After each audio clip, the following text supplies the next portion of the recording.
Hello everyone, my name is Amber. Welcome back to my channel, Amber Reads Romance. Today I am so excited to finally bring you my top books from 2024. I do apologize for the delay in getting this filmed. It's just things have been going on. I've had to push back a few videos and this just kept getting pushed back, and I do apologize for the delay. I mean, it's mid-January and I'm getting this up, but I am so excited to finally get this up. I love going over my top books from the year, and 2024 was a fantastic year. So I did do it a little differently this year. I did a top 10, I believe, and then kind of went over my other 6-stars last year. But I had about, I think, 22 to 24 6-star reads from the year, and it was really hard to narrow down to like a top 10. So I think this is basically going to kind of end up being a top 15 books, and then I will kind of go over my honorable mentions of like my other 6-star reads that didn't quite hit that top, but so I have a lot to go over in this video, so let's just quickly get started because who knows how long this is going to end up being with me gushing about my favorite books. So just, I guess, get ready for a long video. Here we go. Let's go over my top books of the year.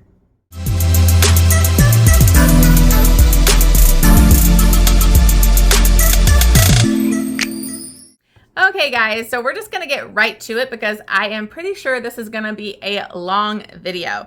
I have a lot of books to talk about and I did narrow it down to the 15, so that's still quite a bit. So who knows how long I'll gush about certain books. I do it all the time. If you are new to my channel or you weren't aware, I do 6-star reads. I got that from Jen from the Book Refuge because I do give a lot of 5 stars. If I really enjoy a book, I'm not super like hard and critiquey on a lot of books where like I think a lot of really good books people will give a 4-star. If I enjoy it and it touched me and it was really good, I will give it a 5-star. But the 6 stars are just that next tier level. They made me cry. I couldn't stop talking about them. Just something about it at the time. I was moved and I gave it a 6-star. So just so you're aware, these are all my 6-star reads. The honorable mentions are ones that just didn't hit the top 15 basically. But so what I'm going to do is I'm going to go from 15 to 1. I did kind of rank them, even though some of them were really hard to rank in like that top 5 level. But I did try and rank them out for you. And then at the end of the video, I'll give you some of my honorable mentions that were from my other 6-star reads. So anyways, let's go ahead and get started. Okay, so for number 15 was actually a recent read that I just read, and that was A Heart of Blood and Ashes. This is by Mila Vane. I have never read this author before this book, and I was so into this fantasy romance. I think the reason that this ended up being a 6-star for me because it is a lot of world building. It's kind of complex. It's very high, like more fantasy than the romance I felt. Although the romance is a driving force in this book, so it is definitely a fantasy, a romantasy. So it does qualify under that, but I think it did have a lot of complex stuff going on it with the world building, creatures, all the stuff going on in this. But what made it a 6-star for me was the heroine because she was so strong. In this, we have Maddox and Evan, and Maddox is, you kind of like think of him as almost like a Horde King. I felt like that, you know, or, you know, like Khal Drogo from Game of Thrones, but he's the leader of his kind of clan or whatever they're called. And he is, you know, gets notified that his parents were murdered they were killed by another king. There's different kingdoms set up in this world. And he goes to meet with kind of like this council, and he's told that there was reasons that it was justified that they were killed. Supposedly his father had tried to like rape the daughter and just crazy stuff. And he's calling bullshit on that because his parents are not like that. And he wants revenge, but because they viewed it as, you know, a kind of necessary death, and that the king had cause, he can't go after the king or his sons. However, he gets notified by this kind of lady-in-waiting type of girl that he has a daughter, and she's traveling to go for kind of an arranged marriage. And he basically takes his crew and they go to attack this convoy type of thing. And this girl, Yvonne, is the daughter. She is being forced into a marriage. She's pretty much bound. Her brother's taking her. Her brother's evil. Her father's evil. And she's been kind of kept away, locked up for many years. She came from a line of like warrior women, but she's very frail and kind of like weak. She does have like a shattered knee for reasons. So Maddox looks at her like she's so weak, but he learns quickly that there's so much more to her because she set this plan in motion. She sent that girl to him. She is thinking 5 steps ahead, and she basically proposes that they wed because then she could get her kingdom that goes to her, and that like he would be her king and they would be able to kind of build forces together and get their kingdoms. And so he's thinking this is crazy. She ends up like literally killing her brother right there, and they go off together. So he basically hates her. He blames her for his parents' death because she had written a letter to draw her parents to help her, his parents to help her. And so he doesn't want to hear anything from her. He doesn't even want to hear the reasons or what's going on. So that's very frustrating. Maddox is very frustrating through most of this book because Yvonne is just so strong. She's so intelligent. She's got a warrior queen's heart and mind. Even though she's weak of body, she's so intelligent, and she starts to kind of guide him to be a king, to not just be a warrior, to be a king. So there's so much to this, but the reason I loved it and it was 6-star was because of the heroine. She goes through so much shit and hell in this book, and she never gives up. She never stops fighting. She believes in herself. She has complete faith in herself and what she can do, and she wants to do what's best for her kingdom. And so I just loved her so much. She never stops fighting. She gives it to Maddox. You know, she's feisty. I just love her. She was one of the best heroines I have ever read. She's like the best, most badass heroine I've ever read. And it's not from her like fighting or anything like that. It's from her mind and intelligence, and just she's just a survivor. So that made this a 6-star for me. Okay, so the next one that I have was actually a big surprise for me because I would never have picked this up because of the cover, and that's Never Dukewell by Alexandra Vasti. And this is actually a 12 rec from 12 Friends, and I just don't really go for the cartoony, cutesy covers. I think it's kind of weird when I see that in historical romance now. Like, I like the old clinch covers, like, you know, the step backs. Like, I like that kind of historical romance cover. But I ended up really loving this. And don't let the cover fool you. It is pretty spicy for historical romance. But this was just so endearing and sweet. And it kind of just... it hit me at the right time. I don't know if rereading these, I didn't reread any of these books, by the way, if it would still be a 6-star, but I was just so impressed with the writing and the story. And like, it's very hard to find newer historical romance authors that are kind of bringing that, you know, what I love about historical romance, that longing looks, the slight touches, the pining, like, I just loved it. So this one is about Peter Kent. He has just become the Duke of Stanhope. He's actually from America, and his like father, you know, was the Duke or whatever, and he passed. And so now it's passed on to him. So he's come to basically become the Duke, and he wants to get custody of his half siblings. And he has to go through this whole court process and everything to try and get custody of them. So he is really struggling trying to get that. And he doesn't have the best reputation, and the kind of the judge or whatever it was called back then, he's pretty strict and has a set way of viewing things. So he's really worried about not getting custody of his half siblings. And then we have, Selena, and she is kind of a friend, just knew each other in social circles, and he kind of asks for her help, and she really wants to help him, and she thinks the best way is to do matchmaking, have him get married, and like this whirlwind romance, because that judge, I'm sorry, no, it's not really called judge, but anyways, he had like a whirlwind crazy romance, and she thinks that'll like make him connect to him more and understand him. So she's trying to set him up with these other women, and she's going on these dates with them and kind of hang out with them a lot. And he doesn't have any really interest in them, but he's starting to really like her and she's starting to fall for him. And there's like crazy little date antics and stuff. And it was just so cute. She doesn't think that she would be a good fit for him because she is actually has like a secret erotic library.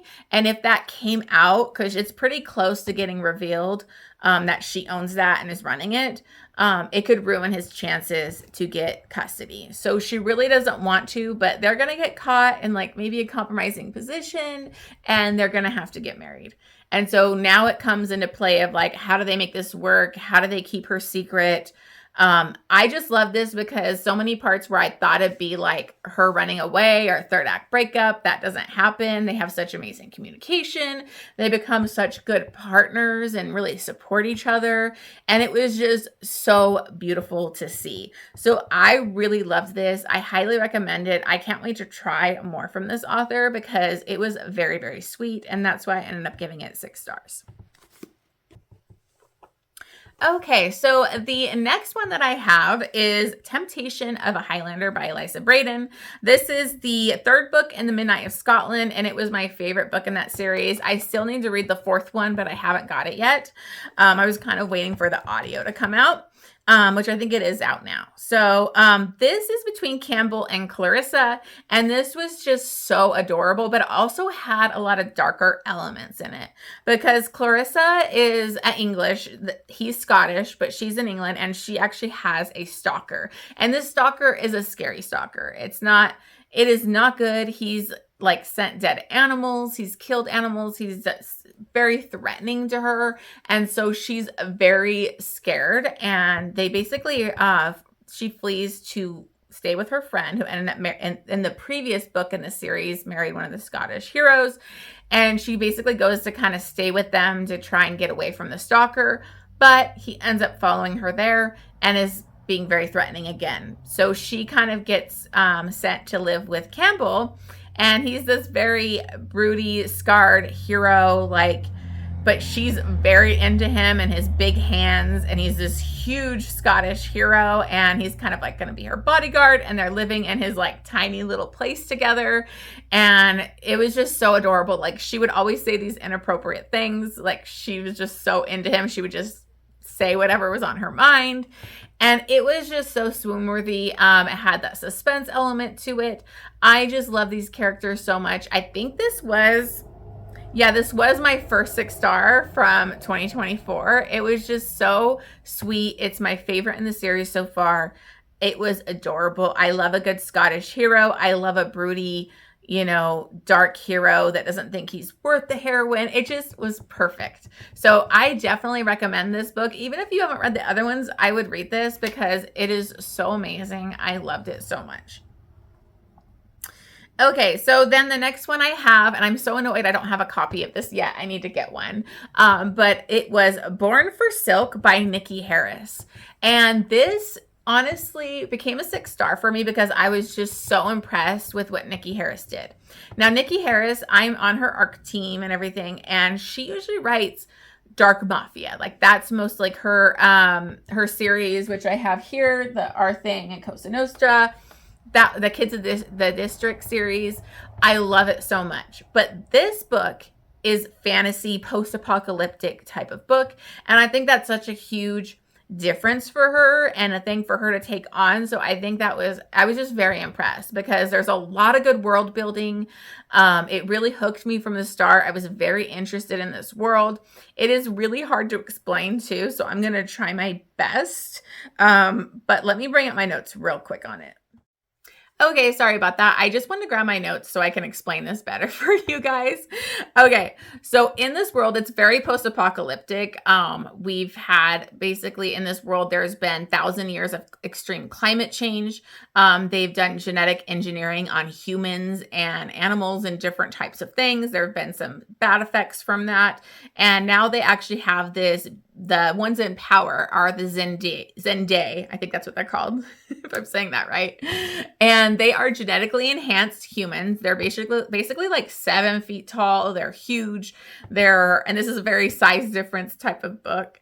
But they basically run the cradle and the trade, and people, there's also regular humans that live within that, and they all have a trade and a purpose, and their whole purpose, is their trade in life.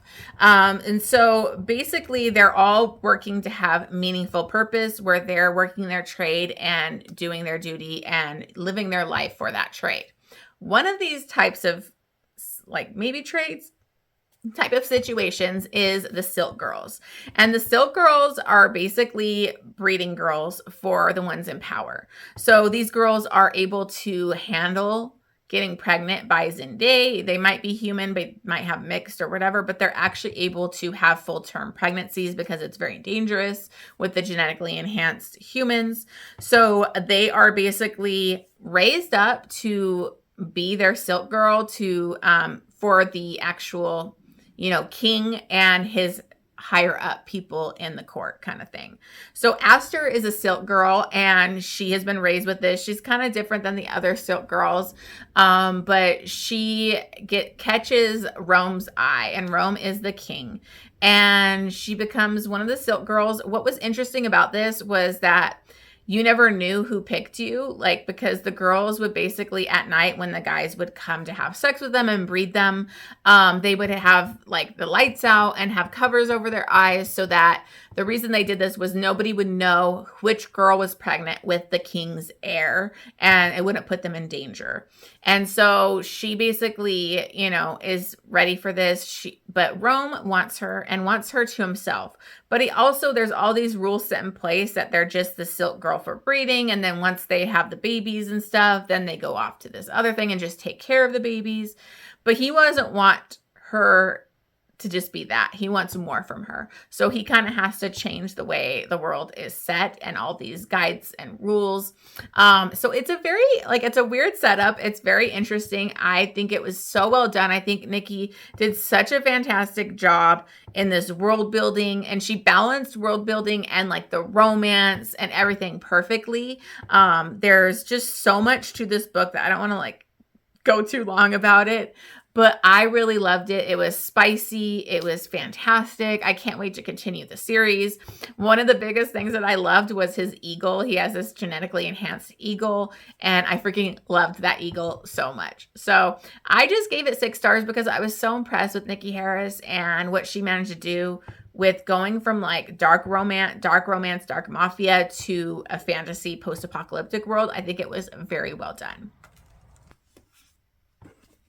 Okay, so on to my next one, and that is Hawke. So Hawke really blew me away. This is another 12 arc from 12 Friends. Actually, Jen from Bookmark by Jen, she recommended this to me, and I am so thankful that she did because this was so amazing. I had another Jescie Hal that was recommended, That Sick Love, and I just thought it was okay. It didn't totally blow me away, but this one is so angsty. There is cheating in this, so just be aware there's definite cheating, but I fell in love with the hero. I loved Hawke so much. That's the hero of our story. And I was literally in the middle of reading this on my Kindle, and I immediately bought it because I was like, I fucking fell in love with this. This was so angsty because in this we have Hawke and Nicole, which he calls her Cole. Other people call her Nick. But Nicole has basically been in this long-term relationship. She's kind of just settled. She's just accepted that this is a good relationship and she should be with this guy. She's moved to his hometown, is living with him, and kind of just doing what him and his family want. He's gone for business all the time, so their relationship isn't that great. I mean, this guy is never given her an orgasm, but she's okay. She's just kind of really settled, and it's really hard to see her live that type of life. Well, all of a sudden, she discovers they have a new roommate, but she wasn't even notified by her boyfriend, didn't even tell her. And she hears somebody having sex in the next room, and she freaks out, goes in to call 911 and get them out of there. And it's Hawke, and he's this tatted, sexy bad boy. You know, he was actually in prison for something, and she'd never know, like, she's always trying to figure out what happened. Why was he in prison? But they come up to a bad start when she's trying to call 911 on him. And this actually was his house that his friend, that's her boyfriend, had. So he's letting him live there or whatever. It's very weird.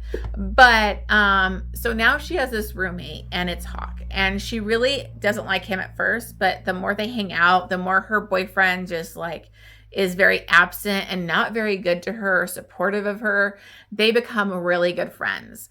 But that friendship really turns into more, and they really can't stay away from each other. And that sexual tension and chemistry was so insane in this book.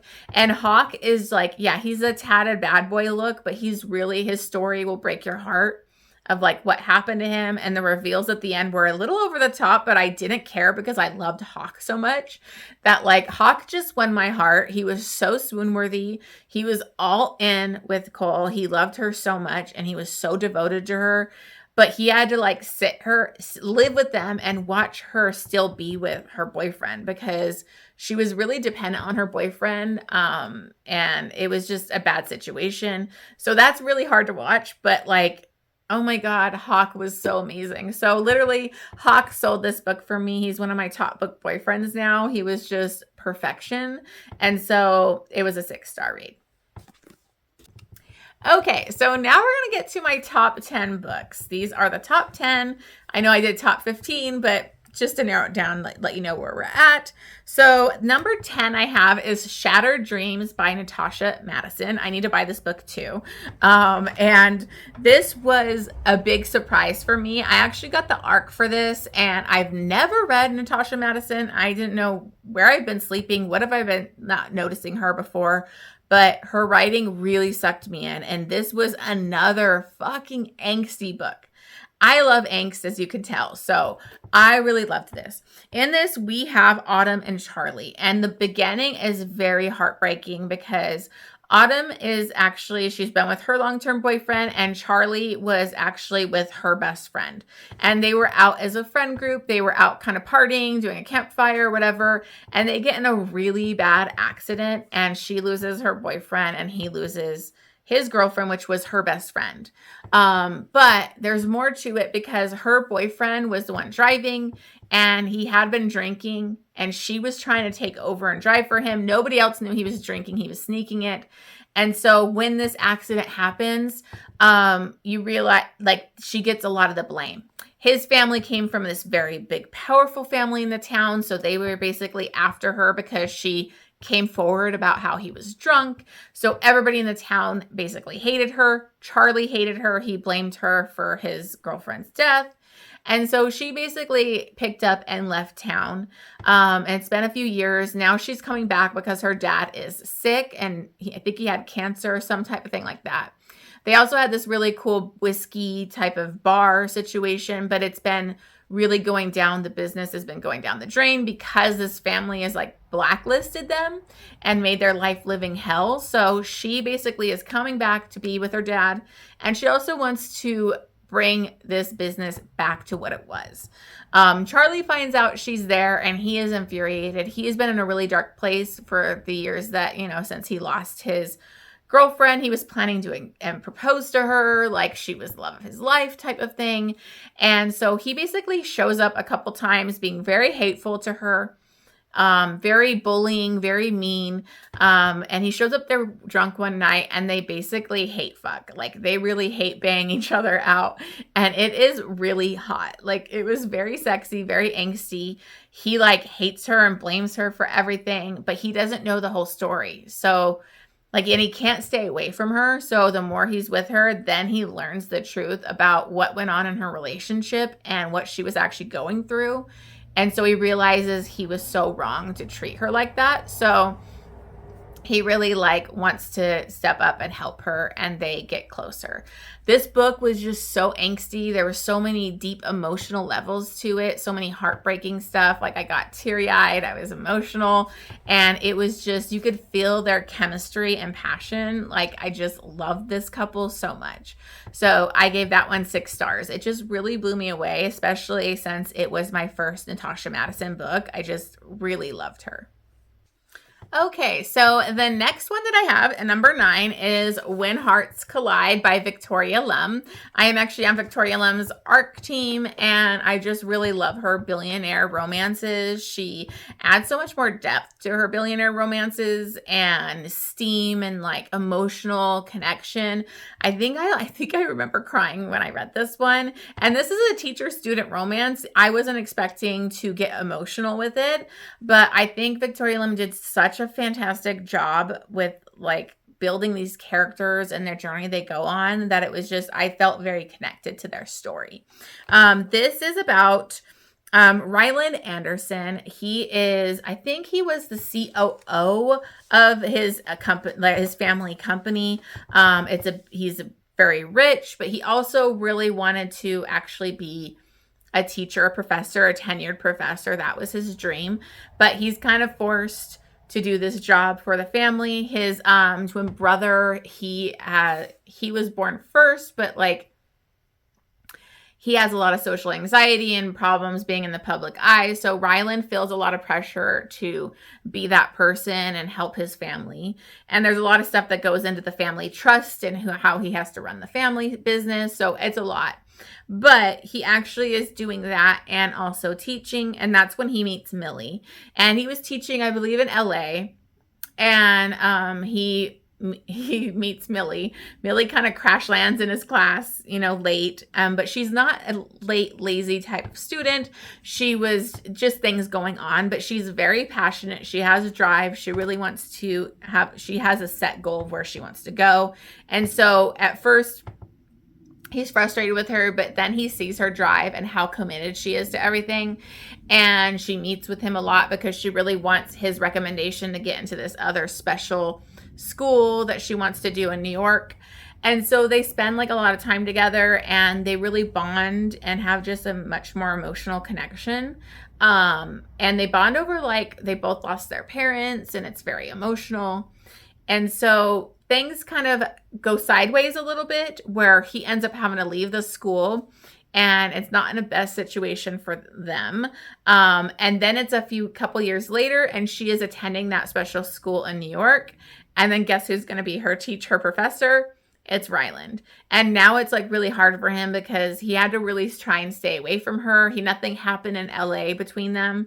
But now she's in his class. He's working directly with her in this kind of smaller, intimate class, and he really can't stay away. And that connection between them was so strong.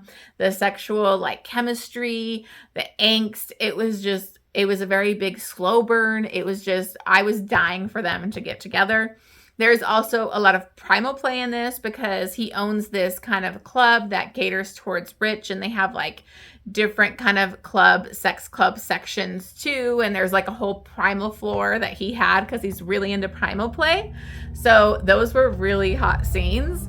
I love primal play, but I don't know why I just got so emotional with these two. I thought it was a much more emotional, deeper kind of romantic billionaire teacher student kind of romance, and it just really touched me.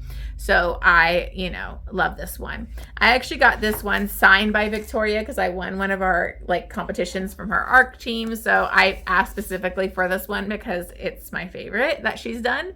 So I absolutely love it. If you are looking for a teacher student one with a little bit more emotional, definitely pick this one up. You could go into this one. I think it's the second book in the series, the Orchid series, but you could definitely read this as a standalone.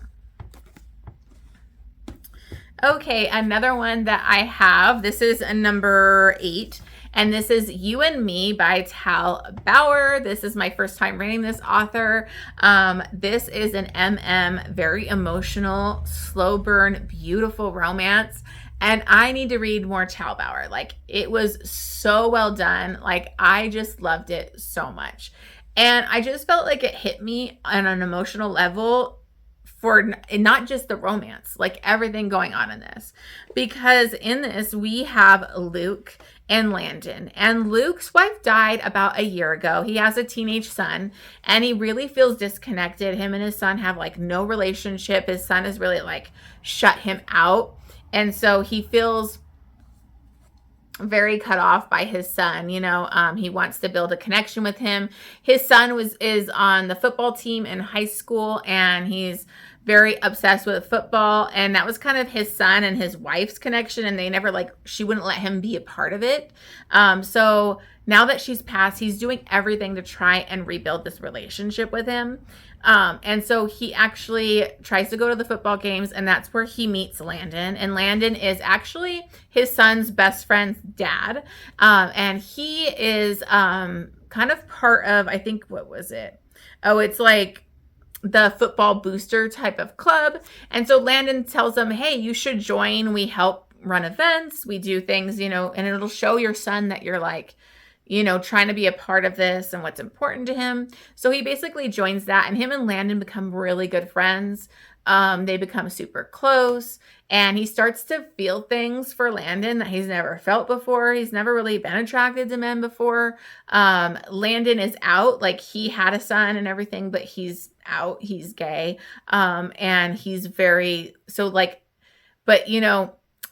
it's tough because Luke is struggling with his feelings and also falling for him on a deeper level and wanting to be with him, but then trying to rebuild this relationship with his son, and what's his son going to think about that? This was just very beautiful. And one of the most moving things to me was the relationship between Luke and his son, and how they were able to build that. And it's just, if anybody has a teenager, you can connect to it. Sometimes it's really hard to have that connection and to be close with the teenager. And it was just very beautiful to watch them build that relationship again. I cried in this. It was just very, very moving. I loved it.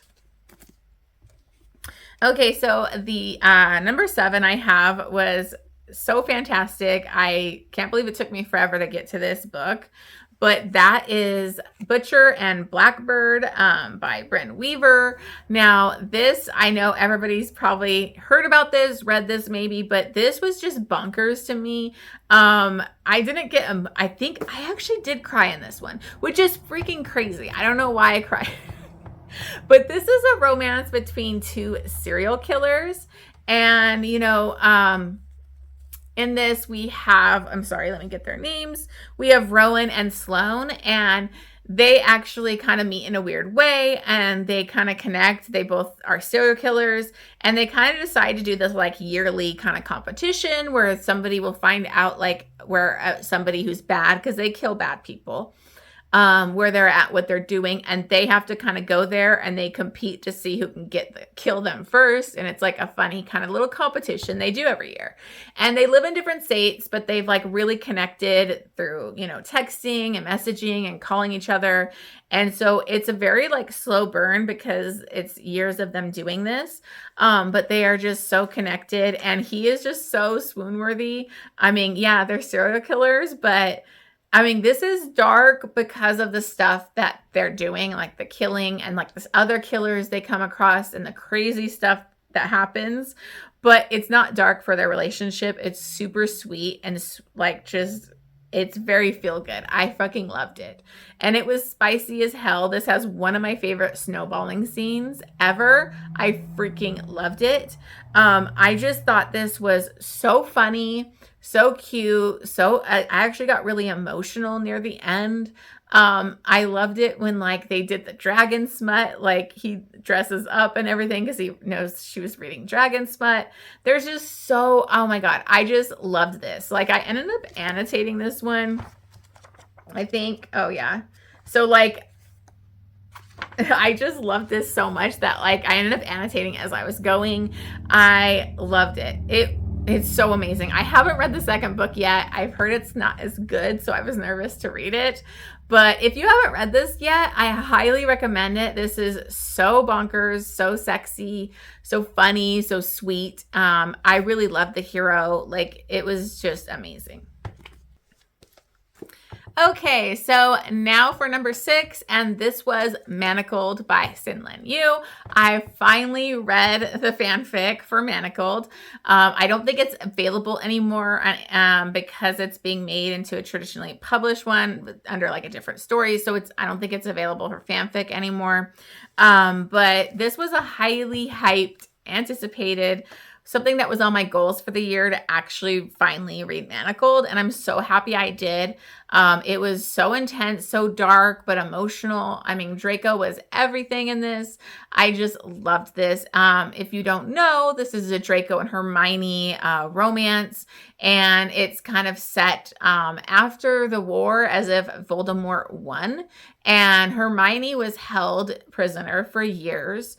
She was held in like a secluded like cell, and Voldemort didn't even know about it. She was kind of being tortured by Umbridge and everything. And so she's basically like lost a lot of her memories, maybe a defense mechanism or what happened, but she's lost a lot of her memories. And they're doing a program where it's kind of like Handmaid's Tale a little bit, where they're trying to repopulate. And so they're having these witches be paired up with, the higher up families, and they are kind of forced, they're basically raped to breed for that couple. And so she basically gets assigned to Draco because Draco's really good at going into her brain and doing that whole occlumency and trying to go into her memories, because Voldemort wants to know if she has any secrets, because there are still some of the Order members might be out there. And so he wants those memories. So she is forced to live with Draco and his wife, and forced into this sex. And so it's very hard to read. It's very depressing. But it also goes into a lot of flashbacks where we get to see the history between Hermione and Draco and how they may have been working together during the war and all of that. So like those flashbacks bring so much more emotion to this book. I got so emotional. I was so invested. It is just so well done. I think I did do a vlog for this, I believe. So if you are interested in way more thoughts or my feelings on Manacled, I'll try to put up in the cards or whatever. Just check that out. I go into a lot of details on my vlogs. But this one really put me through it. I think it is worth the hype, 100% worth the hype. I love Draco. I love Draco and Hermione. They're just such a great pairing. And so I'm so glad I read this, because it really got me into wanting to read more fanfic. And that is actually a goal for 2025. I want to try and read more fanfic. So anyways, I loved it. Gave it 6 stars. It was fantastic. Okay, so now we're on to the top 5 here. We're getting to it. So my 5th book that I love is Forever Your Rogue by Erin Langston. She is one of my favorite new to me historical romance authors. This was my first book by her. I ended up getting this one annotated by Jen, and it just blew me away. The amount of longing and like touches and just like you could just feel their connection. It was so amazing. Like, this is what I love about historical romance. And I think Erin Langston takes you on such an amazing journey. So romantic. Like, the romance in this was so fantastic. Like, it just made me feel all the feels and made me realize, what I love about historical romance. And I feel like what's missing in a lot of newer authors. Erin Langston fucking nailed it. Like, I loved this book. So this is between Nate and Cora. And Cora really is going through a difficult time. She was actually, in a arranged marriage with the pretty shitty husband. He was pretty horrible to her. And he has passed. And now it's like this horrible law where it was like the custody of the kids and the rights of the kids was going to his family, not to her in the decision making. And she wants to not have his like sister and brother, whatever, like that couple be like dictating what she does with her children. So she was really trying to fight this. Her brother, is a lawyer or whatever, in that time, and he's trying to help her, but the case is pretty tough. So, and then they're actually going to come out and visit her and live with her for like the summer or whatever. And she really doesn't want them there. So what her plan was is kind of to have a fake engagement to look like she's getting married, and she's going to have that so that they can't have anything to do with her kids or make the decisions once they see that she's going to have a father figure and have a marriage. And so she basically goes to Nate because he is basically a rogue. He's a cad. He really is kind of a loose cannon, but she was like friends with him and she figured this will be easy. We can do a fake engagement. He has to come out and stay with her, with the family and everything. So they have to really show that they're a couple. And she just figured, and she was going to help like pay off his debts because he's in a bad situation. So he actually agrees to do this and he comes and stays out. He's used to like gambling and being out in town. And now he's like in the country, secluded with her and her kids. And what is just so perfect about this book is watching him fall for her and her children, and him really like wanting to step up and be a good father figure to them. And he just basically falls for these kids. And it was just so beautiful to watch. I love a reformed rake. It is my like guilty little pleasure. I freaking love a reformed rake.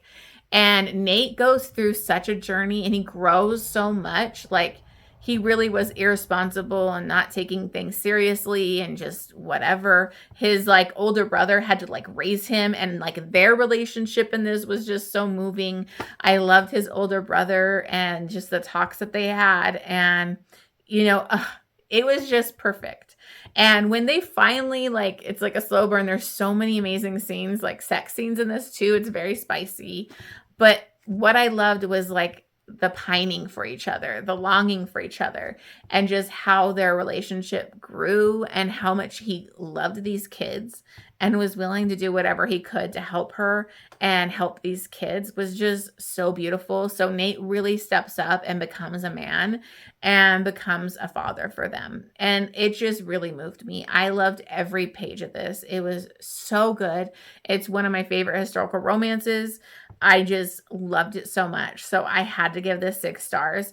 If you have not read this yet, please read this. It is so well done. Erin Langston is a phenomenal author. She really brings the romance and feelings and just, it was so perfect. So I can't gush about this one more. It's fantastic. Okay, so now it got kind of hard where I wanted to rank these 4 because it was just tough, but I decided to put this as number 4. I did read this most recently, so I almost wanted to put this up higher because I was so affected by this book. But I decided to put it at 4 for now. Who knows? But this is God of Fury by Rina Kent. This book had me sobbing uncontrollably. I just, oh my God, I love Nikolai and Brandon so much. I just posted my vlog last week of this. So if you want to see me, all my emotions, I actually vlogged just this book because I ended up talking for an hour about just this book. So I'm not going to go into all that here. So if you want spoilers or all my gushing and thoughts about this, definitely check out that vlog. But this was her first romance, which kind of blew me away because she did it so phenomenal. This is my favorite Rina Kent book. I have never cried in a Rina Kent book or been this emotionally connected, invested in characters of hers. Like, oh my God. This was fantastic. Now, it does have a lot of triggers, so I'm not going to bring them up, but you definitely check them out. And they're in the beginning of her book because it does have a lot of dark stuff going on. But it is fantastic. So this is actually, I believe, was it the 5th book, I believe, in the Legacy of God series. And this follows Brandon and Nikolai, and Nikolai is going to be he's a Bratva. He's going to be, Russian heir type of thing. He's a very wild child, kind of crazy, chaotic, bipolar type of guy, but he is this cinnamon roll sweet teddy bear inside. And, you know, in this book, it's actually taking us back to the very first book of God of Malice, of like the initiation at the Heathens campus. And Brandon shows up to that because he gets a note saying Landon is in danger and he'll be there. And so he needs to go. And he goes, and it's actually Nikolai that sent that to him to lure him there to kind of fuck with his, because Landon is Brandon's twin brother. Landon is the enemy of the Heathens. He's really fucked with them.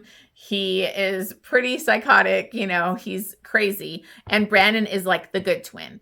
And he really shows up, even though he has a complicated, not great relationship with his brother at this time. He shows up because he loves his brother. It's his twin. And he ends up getting chased down by Nikolai, and they have quite an interaction. Nikolai was just doing it to fuck with Landon, but after that night, he's very into Brandon. He becomes obsessed, kind of stalking him, shows up on his like one of his like 5 a.m. runs, and Brandon's like, stay away from me. Like, I'm not gay. Nikolai is bi. And he's telling him, stay away from me. I'm like, not interested. He's pretty rude about it. But Brandon has a lot of trauma, a lot of demons he's dealing with. He always feels like he has to be the perfect son. He does self-harm. He's very tough on himself. He has to live this very regimented, very controlled life. And Nikolai just busts through all those walls and demands to be with him. And so they end up, like, Brandon can't deny his attraction to him, which is really throwing him off because Brandon was really kind of like asexual. He didn't really care about sex. He wasn't really attracted to guys or girls. He had issues. And he's definitely attracted to Nikolai, and they're just very opposites attract. And so they end up being in a secret relationship because Brandon really doesn't want to come out to everybody and keep it private. And so it's very angsty, a lot of push and pull there. But what made this so emotional was Brandon's backstory, his trauma, what he has to do to deal with that trauma, and everything that happens. Oh my God. I think I cried for like the last 100 pages of this. It was just so much more emotional than I was expecting. And so I definitely recommend this. It is so good. I think you should read the whole series though, because their relationship is threaded throughout all the previous books. But like, I sobbed, and I mean ugly crying over everything that Brandon went through. I also loved Brandon and Landon's relationship and the conversations they had. And there was just so much more to this that it had me wrecked. Like, I was wrecked. This affected me so much. I really loved this romance, and it got me. So this one was, I think, the most emotional book that I read out of the year. It's one of my favorite books of the year, obviously. It's just tough because we have some really big ones that I got to bring up, that why this isn't higher, because it really moved me. And I was so impressed with Rina Kent's writing and emotional depth she went to this. And I just think it was so good. Like, I love Nico. I love Brandon. Brandon's my poor little baby. My heart broke for everything Brandon went through. But it deals with some very heavy topics. So just check your triggers. And I can't. This book was the best book Rina Kent's written. I read her entire backlist, and this is the best. It is so good. Okay, so for the next two, it's 3 and 2, but I didn't really know which to put which because it's from the same series. I could even put them as one of the options, but I decided to put them both separately. But I read the ACOTAR series finally, and I did rereads for the first two. So the second book, Court of Mist and Fury was already a 6-star for me. It stayed a 6-star. So I didn't really include that on this list, but that is one of my 6 stars. That was a reread this year. But I read A Court of Silver Flames, and then the next book is the other one that I'm going to bring up. I'm bringing this one up because I really love this. I connect to Nesta's character so much. This is Nesta and Cassian's romance. I don't want to go into too much of the plot here because it is a series. This is like the 4th book. But I really connected to Nesta. I think she's one of the best written prickly heroines that I've ever seen. She is so well done. She is so nuanced, so multifaceted. Her journey that she goes through on this was just insane. I was so connected to her. So this book deals with so many heavy topics because Nesta is in a deep depression. She has anxiety, she has PTSD, she hates herself, and she's pushed everyone away. She's having like really, risky sexual type of lifestyle she's living. She's, numbing it with alcohol and just having sex with strangers. And Cassian knows she's his mate, like they're fated mates. Sorry, gave that away. But like, and he has to watch her do this, and everyone's trying to be there for her, and she's just pushing everybody away. And they come to the point where they're like, we're done with this. We're not supporting this behavior. So you're going to have to go up with Cassian and train, and you're not going to live this life anymore. So she's kind of forced to go in the secluded place with him, and train. And she actually makes her own friends. That was also so moving in this, seeing Nesta find her people, because she just felt like an outsider with like Rhysand in his inner circle.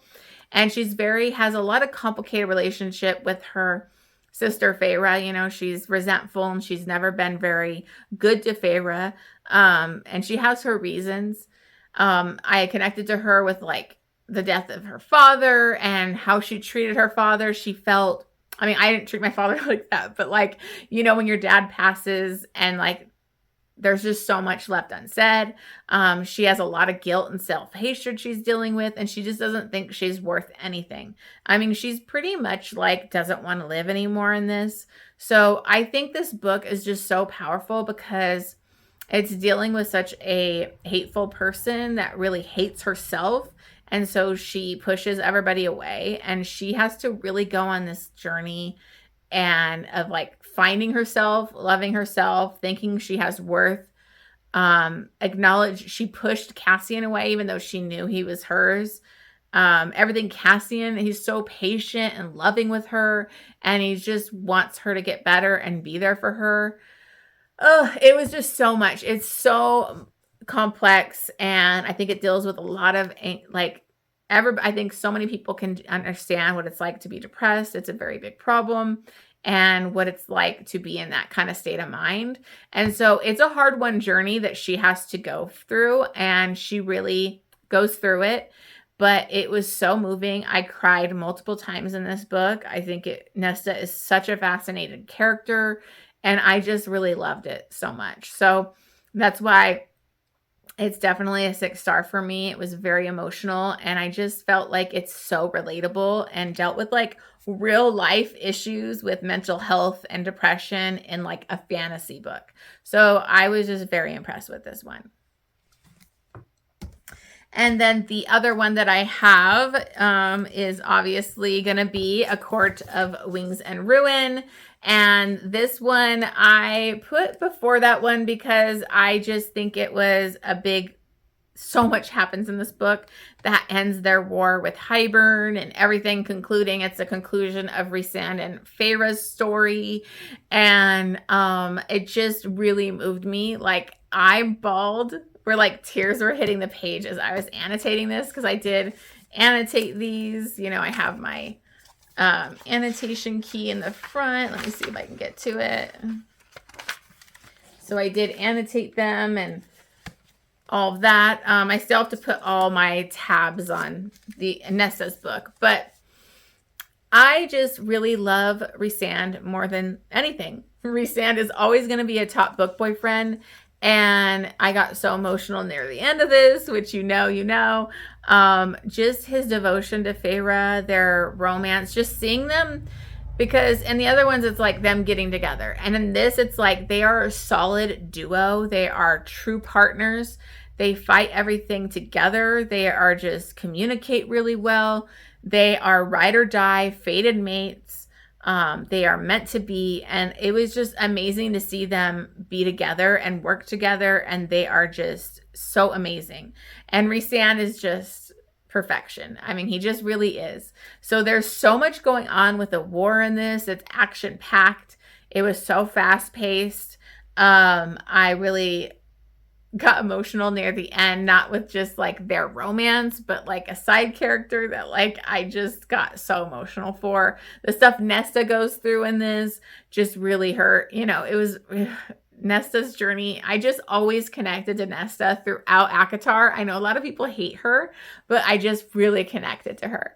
So I just love this. I mean, I can't really go into a lot of detail because again, it's in the middle of the series. It's, you know, covering so much stuff that ends up concluding this war. But I just want to say that Rhysand, book boyfriend for life. And, you know, you get the hype of this series because I loved this. I mean, I gave the second, third, and fourth book all 6 stars. So, I mean, it is a fantastic series. If you haven't read it yet, if you were like me, like scared of the hype and everybody's talking about it, I don't want to read it because it is fantastic. I am so happy I finally finished it this year. Okay, so the top book that I'm bringing up is actually, if you're not new to my channel, you're probably going to guess what this book is. But it actually, I am only bringing up one of the books, but it's basically the trilogy. Because if I brought up the 3 books, it would be 3 spots in my list. And it was just too hard to narrow down that way. It would take up a huge chunk. But if you don't know what I'm talking about, it's Hills of Shivers and Shadows. I am bringing up the Frozen Fate trilogy. Basically, I'm just bringing up the first book right here. I still need to buy the second and third book, which I need to do because I want to annotate these. I'm trying to buy all the audiobooks. The third audiobook has been delayed a bit, so we're still waiting for that one. But this trilogy it took over my mind for the year. Honestly, Pam Godwin wrote one of the most intense, dark, disturbing, moving, emotional, just mindfuck of a trilogy. I've never read anything like this. Honestly, the first book is the really dark one because of the shock element and just the disturbing things that are revealed. That it's really bad. It's very disturbing, but the other ones are not as dark. It's still dark romance, but it's the first one that you're dealing with a really dark element. But I have not stopped talking about this book. I have not stopped talking about this trilogy, recommending it to everybody I know. I will talk about it forever. I've DM'd people to talk about this book. So this really put me on a journey. I was so lucky to be on the ARC team and get the ARCs for these because they were just so fantastic. Honestly, I still think about these characters. I still think about this trilogy. I mean, it is fantastic. If you are okay, you can check the triggers. I kind of went in blind and I think it really helped me because the big reveals were way more shocking because I went in blind. So I would recommend doing that if you can handle triggers, if you can handle really dark content, because there is a really fucked up thing that goes on in this. Now, I did vlog each of these books. So if you're interested, you can check those out because I went into spoilers. I went into all my thoughts. I vlogged each book, so I have 3 different vlogs on them. But basically, this series, this trilogy had to be number 1 because it took over my... Like, if you are thinking about the book months later, that's a phenomenal book. Like, Pam Godwin's writing is next level. She's my favorite author. She's my favorite dark romance author. She is just... I don't know how she does it. She writes beautifully, but it's also intense and makes your mind go into all these crazy places. I haven't really brought up what it's about because I've said it many times on my channel, but I'll just bring it up, just the basic thing, because I can't reveal too much because you need to go in blind on this. But basically, this is about Frankie. And she is married and she gets in a fight with her husband because she gets pregnant and he never wanted a baby. And so they actually live in Alaska. He has like his own kind of private island type of thing. He's very rich, super, super rich guy. And she is also being stalked by a guy named Denver, who is this really good looking, he's explained like a Brad Pitt type of looking guy, but he is creepy and he's been watching her. And when they get in that fight, he basically kidnaps her, takes her captive, flies her out into the Arctic of Alaska, where there's no way out except for his plane. And he takes her out there to live with him and his sons. Okay, so he's got his 3 sons that live with him. They're grown.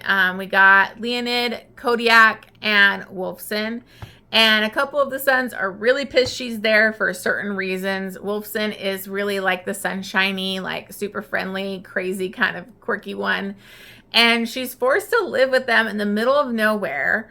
And there's a lot of mind games and what the fuck is up with these men and what's really going on here. Where are their mothers? What happened? It's a lot of like suspense, some mystery. Certain things, she perfectly reveals things throughout the trilogy, and big reveals happen. So it is just crazy.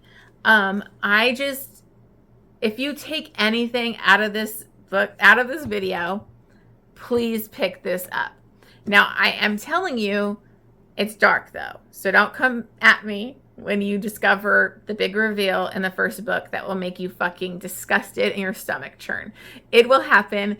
And I'm so glad I had people that were reading it at the same time as me so I could talk to them about it, because this book is something that makes you want to talk, discuss, go over all the crazy reveals. Like, it is so crazy. And Pam Godwin is a genius. She's a genius. She's my favorite author. I don't know if she can do any wrong. I'm going to be reading more of her backlist because there's a lot of books that I haven't read of hers yet. So I'm going to be reading her backlist this year. I really want to dive into a lot of her other books. So best thing of the year. I had to put this number 1 because it literally blew my freaking mind. So this video is already super long, so I apologize. Those were my top 15. Some honorable mentions I do want to mention. This was actually a reread, so that's why I didn't include it in my top 15. But The Earl Takes All was still a 6-star for me. It was so amazing. I think I read this way back when I wasn't even reading books, on Goodreads or anything. So it's basically a new 6-star maybe, kind of, but it was a reread. And this was like where it's like a twin and his brother dies and he has to go back home and pretend to be his twin brother because the wife had very dangerous pregnancies and his brother didn't want her to like lose the baby. And he's basically been in love with his brother's wife this whole time. So he was always kind of like an asshole to her, to like stay away from her. And now he has to pretend to be her husband. And it's just, oh my God, the angst, the swoony, like, oh my God, I love this. And it's very complicated because even if when she does find out, how's she going to feel? And then also, like, at that time, you couldn't marry your brother's wife. So it's a very complicated setup. And it just is one of my favorite Lorraine Heath books of all time. I love it so much. And then I also have Their Broken Legend by Nikki Harris. This one was I got really emotional with this. It's a boxer fighter type. He was a fighter. He's in the mafia. This is the Kids of the District series. And he gets really bad brain injury, concussion stuff going on that's very dangerous for him. And it just really made me emotional. I'm not going too depth into it because these are just my honorable mentions. But, and then I had The Wolf and the Wildflower. And that was James and Jules. And this was by Stacey Reed. I really loved this one. It was, where she was kind of like raised as a man to be a doctor and everything. And she actually is helping out this guy that he was out in the wild surviving on his own. And so now he has to come back into society. And so they're kind of working with him. And I just really thought that was a very unique setup. I never read anything like that. And then we have When the Earl Met His Match. That one was also by Stacey Reed. So I have a lot of Stacey Reed. I just love her. And I'm just not going to go into detail. This video is too long. And then I also have Worth the Fall. And I just love this one because it was a single mom. And this guy comes and meets her like when she's on vacation. And basically, but like just falls for her and her kids, and you know, they start their relationship. So I'm really being brief because my throat's hurting and I still have another video that I have to film. So those were my top books of 2024. Thank you so much. If you made it to the end, thank you. Make sure you leave me a like, comment on the video, let me know what you think of this ranking, if you agree with some of these books. It was a fantastic year, and I appreciate all of you for tuning in and watching my videos. I thank you so much. But I will be getting, hopefully, my worst books of 2024 coming soon. But I gotta film my weekly wrap up now. So, and that's another long one. So thank you so much for watching this. Thank you for another great year, and I will see you guys on the next one.